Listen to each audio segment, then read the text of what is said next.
They need to be able to answer clients' potential questions of what do I do with my brand, and give an answer that is believable and trustworthy and long-term, and at the same time to be able to make it.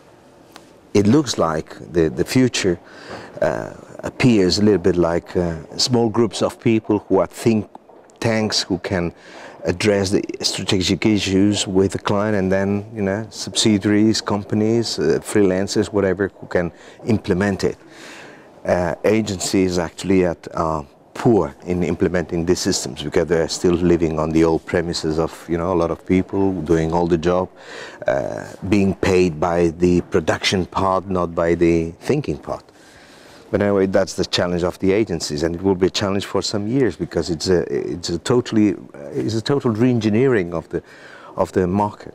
Small companies have been created by people who were at big companies being top leaders, and then now they are starting their companies, and they started small because they don't need a lot of people, they don't need all the services, they don't need all the production facilities, they are not getting paid by what they do and make, but what they think and they propose. They are being paid by the ideas, not by the execution.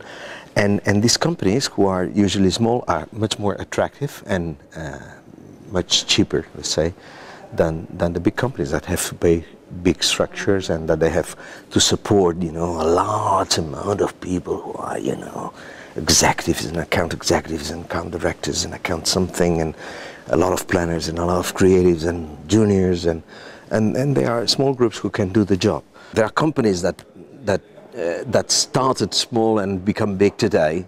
They start from a different point of view, so they work differently. Their mind is different mindset.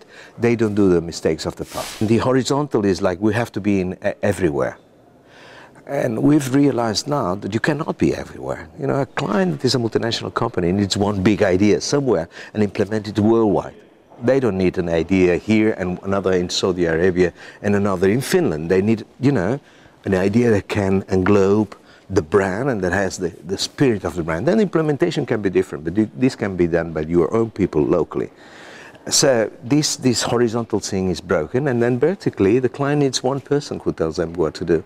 They don't need 3 companies to tell them what strategy you have to follow here and there. They need one person that tells them, hey, the next step is you have to build your own shops. And then you start thinking big. If not, it's like small things. It's advertising with a little a at the beginning. So, you know, the transformation is going against the principles we've followed in the past. We're recreating the advertising community. We are recreating what advertising was some years ago, and this is difficult, so it will take longer than we thought. So for clients, for advertisers, for people who needs to promote their products, I will say first, please don't forget you need a planner. You need a strategic planner. You need a planner that comes from a company that is the communication side of the world, that they understand how consumers behave, how consumers relate to media communications, how do they relate with everything, with advertised brands, with everything. That's one planner. Second, please take into account creative people. Creative people are people who have been devoted for years into changing the paradigm. So you think in that direction, they think in that direction, but, you know, immediately they, you know, overpass you because their idea is brighter. So advertisers have to look still today and forever probably for planners and creatives that can help them in developing their brands. So they have to go and look and find the right people that can help them to get out of the box.